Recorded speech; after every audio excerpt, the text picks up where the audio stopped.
so sorry for the delay, but we are back for another shift of overtime. I'm your host, Gage Wellman, and we've got a lot to break down, so let's dive right into it. Last Saturday, the Kent State football team traveled to Toledo and lost despite a hot start by a final score of 45-10. Let's shift our focus to tomorrow's game, though, where the Flashes will welcome conference rival Bowling Green into Diggs Stadium. Now, a lot of people actually forget this is a rivalry game, and Kent State has not won a game against the Falcons since 2022. But the way KSU's playing, who knows what can happen. Josh, very good to see you, my man. So, this is a game between two MAC opponents, both, having middling success, Bowling Green with a few more wins than Kent State. But honestly, the way these two teams have been playing well on offense, but both teams kind of slumping on defense, how do you think this one can go? I think Kent State really needs to get the pressure to their quarterback, Drew Pine. He's been out for a while. I think he hasn't played in almost a month here. It says, I think it was like September 27th was the last time he played. And in his last two games he played, he had 5 interceptions total, 3 and then 2 in a game. So if Kent State can get to the pressure to him early and make him make mistakes, I think that should be how they should try and win. This is going to be a very interesting game for sure between these two MAC rivals, especially because they're kind of similar structured, at least in 2025, in that both teams have struggled to defend the pass.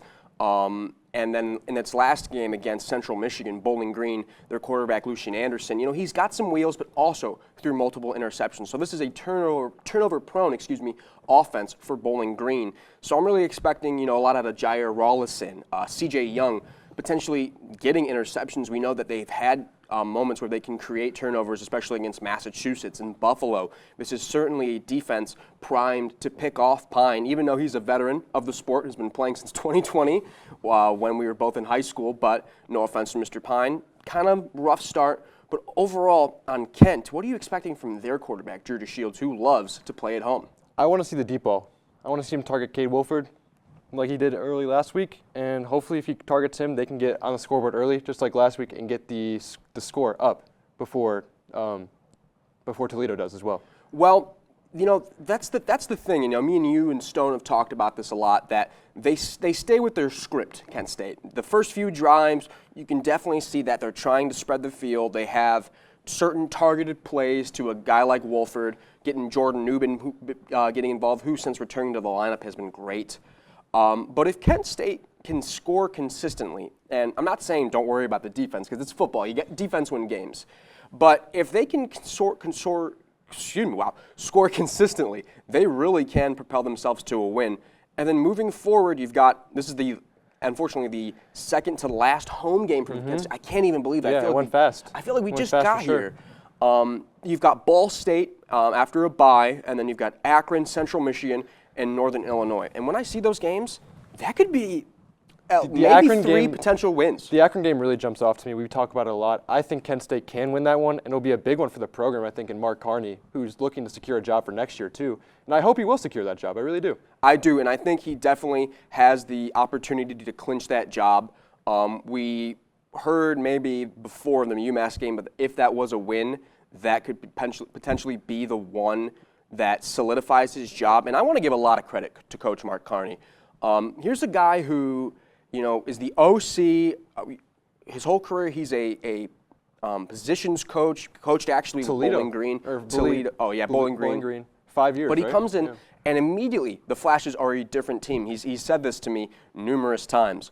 And they didn't even have to go out of the program to get him. They just got a guy from their staff, and now they've done successful things on offense. What do you think of the job Mark Carney's done? I mean, he's obviously done a great job. 2 wins. He's already tied Kenny Burns in his first season here. Yep. Not even full season. He's already tied it. He beat UMass. He destroyed UMass, actually. It was an embarrassment for UMass. And I think Mark Carney really gave the locker room something to believe in again, and that goes a long way with the guys, and that shouldn't be overlooked. And finally, Kent State basketball is coming up, men's and women's. Women's has an exhibition game at the end of this month, and men's starts in 2 weeks. What are you expecting out of that men's team? I expect them to do a lot of big things. They lost a lot of seniors last year, but I'm looking at Des Briscoe from Indiana. He was a candidate for Miss Basketball. He's 6'9". He's averaging in high school 5.1 blocks per game. That's insane. 5 blocks a game.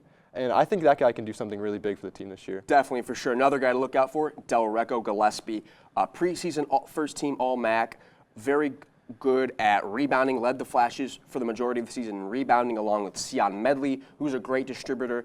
The Flashes last year, it was kind of an oddity that they did not make the conference championship game. That's only happened once this decade. They've made it every other year, except for the COVID year, because that game didn't happen, unfortunately. But who knows? I mean, for the men's team, they really had to get over the hump of beating Akron and beating Miami, Ohio. In 5 games against the Hawks and the Zips, they lost all of them. Yeah. And that was crucial. But who knows what the Kent State I think it'll men's team. be a great year for them. Honestly, I do too. Well, last night, the Los Angeles Chargers ran roughshod all over the Minnesota Vikings. We'll tell you what this means for the AFC playoff picture later in tonight's show.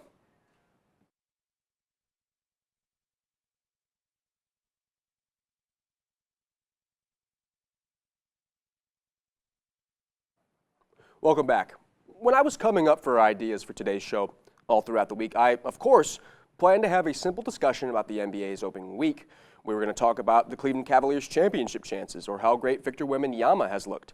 However, those plans were crushed when early yesterday morning the Federal Bureau of Investigations announced that Miami Heat guard Terry Rozier and Portland Trail Blazers head coach Chauncey Billups, a Hall of Famer in Chauncey Billups, were arrested on gambling charges. Josh, so thank you for sticking with us. Overall, a dark day for the NBA. You look at days like, I don't want to compare anything, but in terms of just news surrounding it, it reminded me of when Magic Johnson made his announcement that he had to retire due to contracting HIV. It reminded me of, a long time ago, there was a plane crash back in the 70s. A very, very dark day indeed for the NBA. Where do they go from here? Because in my mind, when you talk about gambling and you talk about potentially players, quote unquote, rigging the games, what does that mean for the NBA's reputation? Where do they go from here? It's tough. It really is. People look up to these players, right? And when they're doing stuff like that, it's hard to think of these guys as role models, you know what I mean? Terry Rozier, obviously he's not the most popular player, but he's still an NBA player. Kids look up to him. Solid one at that. And he's been here a long time. He's a Cleveland guy too. So kids from Cleveland are going to see this and they're going to, it's just disappointing for sure. And overall, what I'm really worried about is the scope of this. When I did reporting on the Ursuline scandal, it got bigger pretty much each week to the point where it's still an ongoing story. And we kind of saw that as the day, yesterday, Thursday, went from morning to evening, and we found out that Damon Jones, former Cleveland Cavaliers player and coach and close friend of LeBron James, had been getting information about LeBron's injuries that were not public to press or were not public, even made public by the Lakers, and giving them to, quote, bad actors as they're described. How much deeper does this hole go? I mean, I would assume it's very deep, and I wouldn't guess it just now. I would guess it's been happening a long time, because when you look at it, the Terry Rozier injury thing, right? When he was out for the rest of the year, it was because they said injury. He wasn't injured, we find out now. So clearly, it got swept under the rug a little bit more. That's what Brian Windhorst said. It's just tough. It's a tough look. Now, one thing I do want to bring up is that, again, all people, regardless of if they're NBA players and they're very famous and very wealthy, down to average people like you and I, everyone is innocent until proven guilty, until a jury of your peers decides your fate. And all that we heard yesterday from anonymous NBA GMs and executives is that Chauncey Billups, even people who aren't anonymous, people just saying it, that Chauncey Billups is a good man. He would not do such a thing, that this has to be a mix-up or a misunderstanding.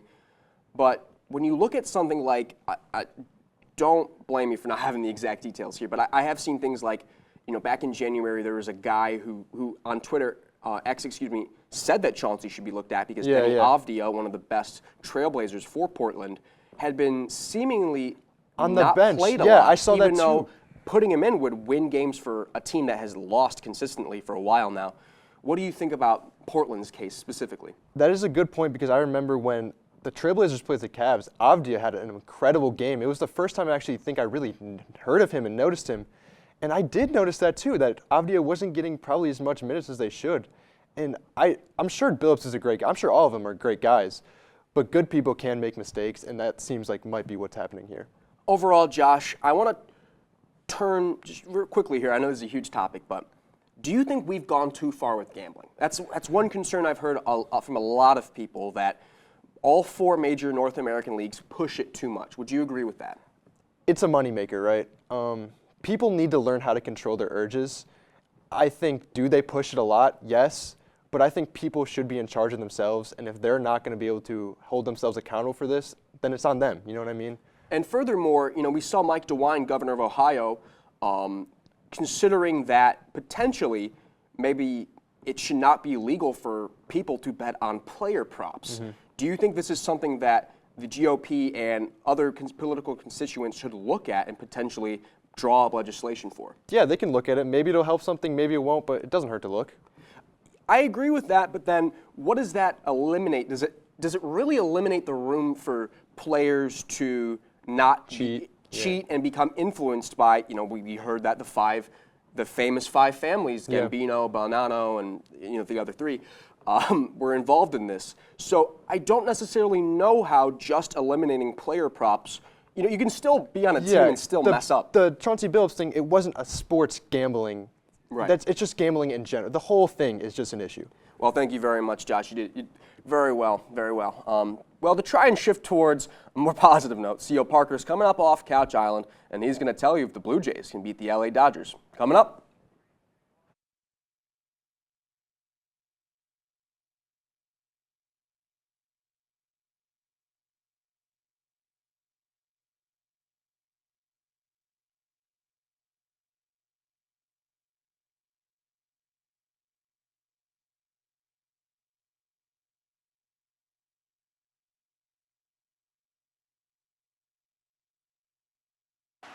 Well, today the World Series begins, and true to the name, it will be a clash of teams from 2 different nations.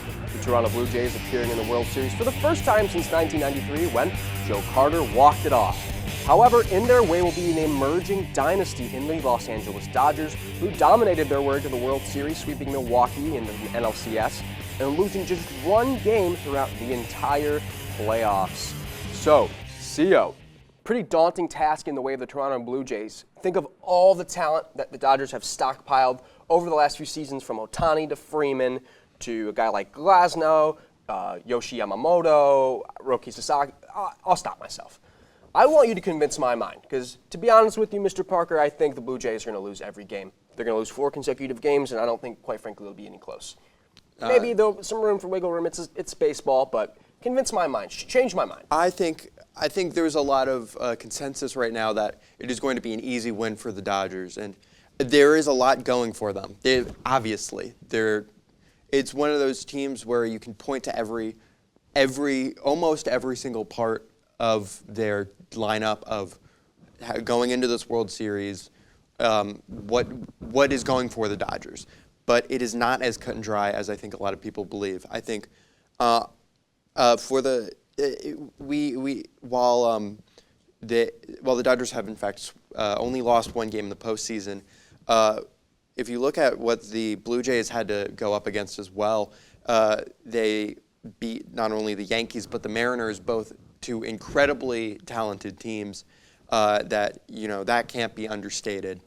On top of that, it seems like the Blue Jays have a lot going for them in this specific matchup. If we look at, they are probably one of the best teams to expose the Dodgers' weak bullpen. I think on top of that, they have pitchers that are very well fit against, notably Ohtani, pretty clearly the Dodgers' star player. So walk me through these weaknesses, because when I think of Seattle, the one that came to mind that was weak about them is, no offense to the staff, but when they put in Zimbardo, Yeah, I believe that. the relief pitcher who had been worked that entire series, and they put him in against a veteran in George Springer, and it was just not even close. A huge dinger.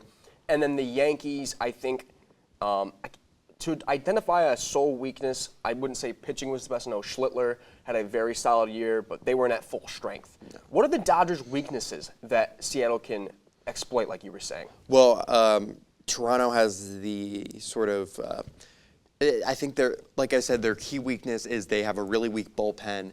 Obviously, their starters are probably the best in the league, but Blue Jays, they have just like an incredible lineup. Vladimir Guerrero Jr. I think has a lot. Had an amazing postseason. Had an amazing postseason so far. Had an amazing year, and I really feel a lot of confidence in how he's going to perform in this final series. And I think beyond that, I think. And the it's hard, Dodgers, and it's hard to repeat yeah, anyways. We yeah. haven't seen a repeat champion. Let me go through my memory. Probably 20 years, 30 Yeah, years? since The Yankees 90s. Yeah. So that's one thing going for them. But if there was one team to compare the Yankees dynasty to of the late 90s with Jeter and Mo Rivera and Jorge Posada, just staunch talent everywhere, would it not be this Dodgers team? And then the Blue Jays, they're coming off a 7-game series and a 5-game series against the Yankees. Yes. So they're worked to the bone. This is a Dodgers team who has gotten its time to put their feet up, to rest, to, get all of the strength and conditioning you need out of the way.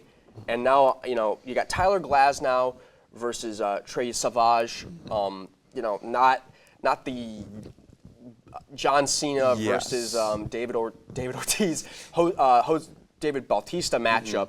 But overall, do you think the Blue Jays have a chance in this one? I think they do. I think it is going to be extremely tough. When the Dodgers, they have very little weaknesses. They are such a force and they're an identity. But I think, quite frankly, a lot of it comes down to the sort of the will of the Blue Jays. Right. They have a whole country behind them. Plus, quite frankly, a lot of America as well. I think on top of that, there is sort of, I think, quite frankly, I think a lot of it comes down to hope that they win as well. Okay. Not necessarily in a way that I would prefer they win, but my worry comes rather with the fear that we could.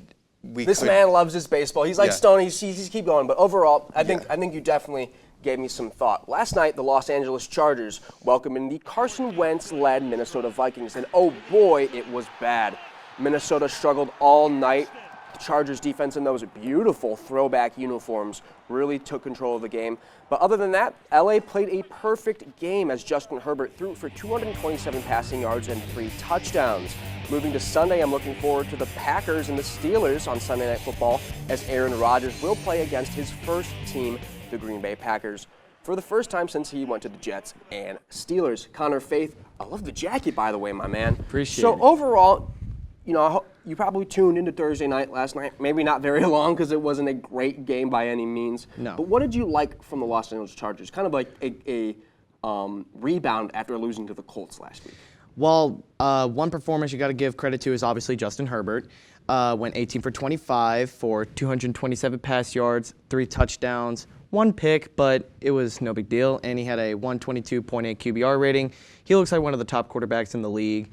I'm very impressed with him, and I am hoping that he continues to do well. Another person I want to shout out is Kamani Vidal, backup running back for them since Najee Harris and Omarion Hampton are out.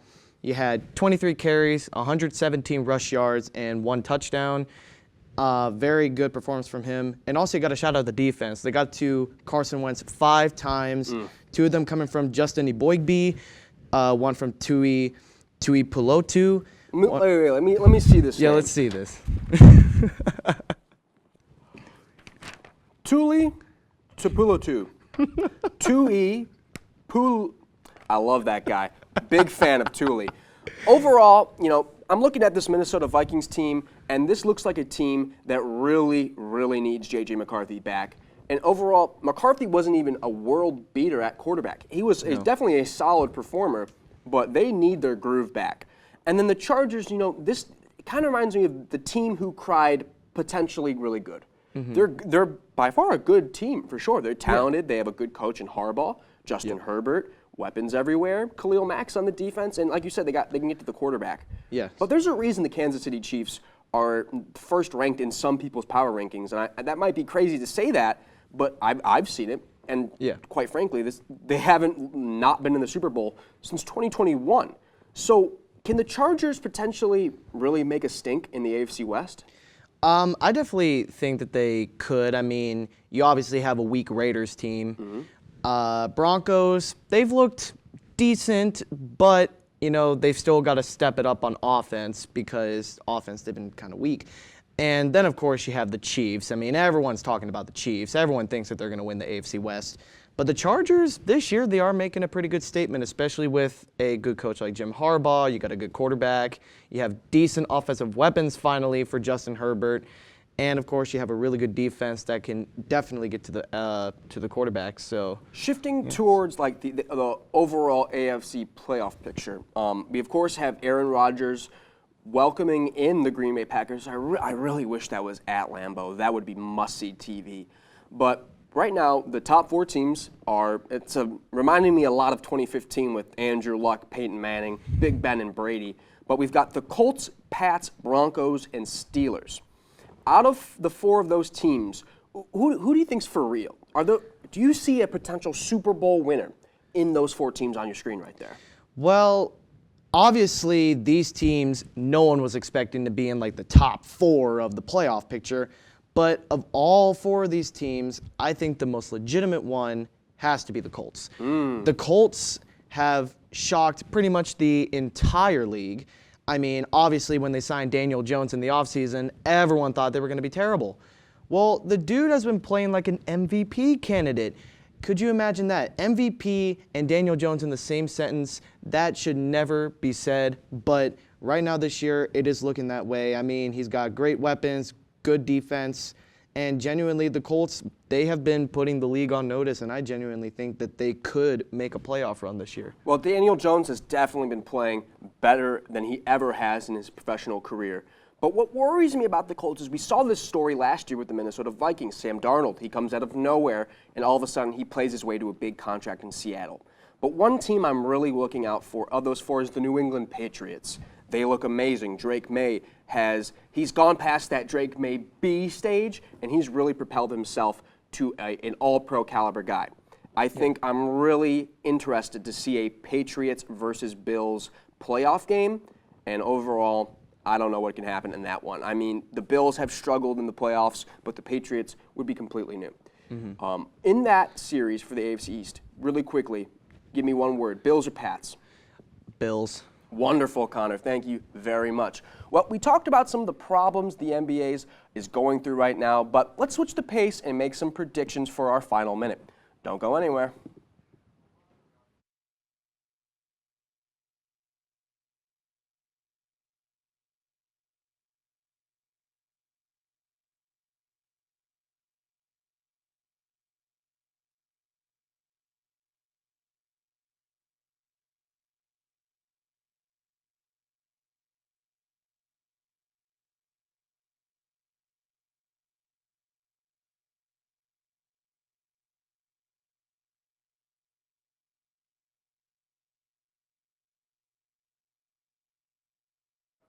Well, folks, we're about to wrap up here for our final minute, but we're going to ask ourselves, who's hosting the Larry O'Brien Trophy in the summer of 2026? Who's going to take home the MVP of the regular season? Despite what the NBA is going through and is about to go through, this is a long road. They still have a season to go through.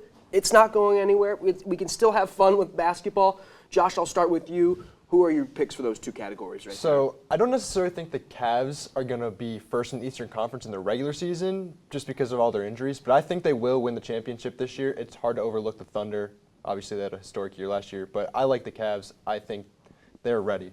For MVP, Victor Wembanyama. This guy's stealing my ideas. I mean, we all saw that game last night. This guy's taking step back behind the back threes and hitting nothing but net with a defender in his face. I mean, how do you stop a guy like that? Connor, what about you, my man?